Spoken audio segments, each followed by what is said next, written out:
Insya Allah dengan adanya kehadiran kami ini ya menambah pahala dalam acara kegiatan kita yang mulia pada hari ini ya Bu ya. Insya Allah.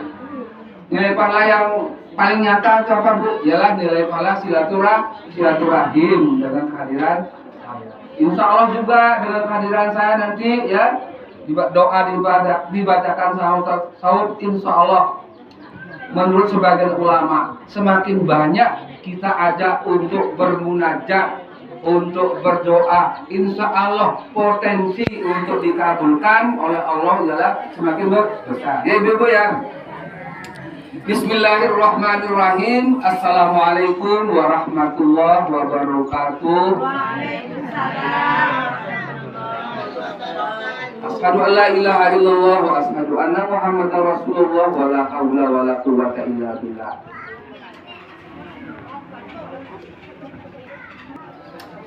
Alhamdulillah berkat rahmat Allah Subhanahu wa taala kita semua masih ada dalam keadaan sehat walafiat. Alhamdulillah lahir dan batin.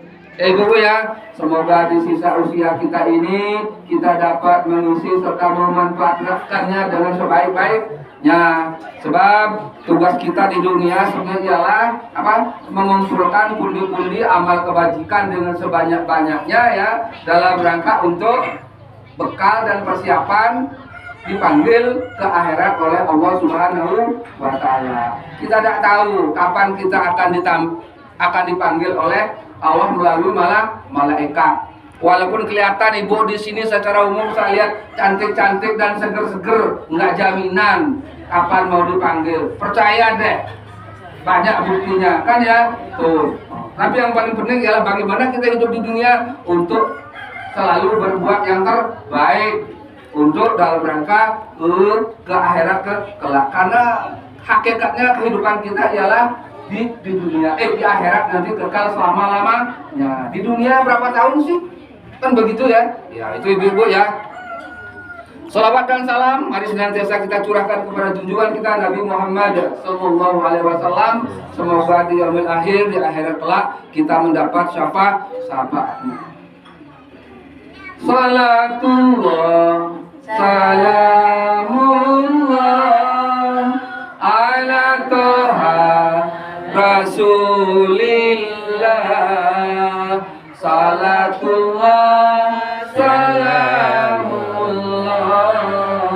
ala yasin habibillah.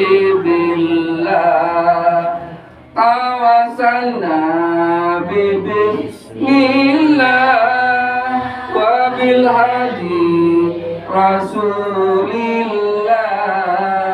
wa kulli bi ahlil badri ya Allah. Ibu-ibu yang saya hormati, mudah-mudahan ya dengan perantaraan kita membaca sholawat yang Allah akan memberi kesenangan kepada hidup kita sehari-harinya dan ya memberikan rahmat untuk kita semua serta di akhirat kelak kita mendapat syafaat dari Nabi Muhammad sallallahu alaihi wasallam. Ibu-ibu yang saya hormati, saya akan coba nanti mengupas tentang akhlak. Ibu-ibu, akhlak paling enggak terbagi 3 Bu. Secara garis besar akhlak tuh ada 3 ya Bu ya. Pertama,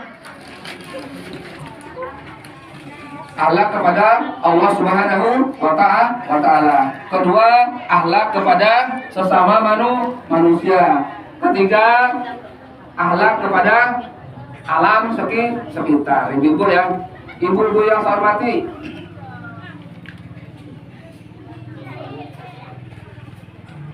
akhlak kepada Allah Subhanahu wa taala jelas sudah ada masalah ya Bu ya. Tapi contohnya akhlak kita kepada Allah Subhanahu wa taala seperti ini Bu.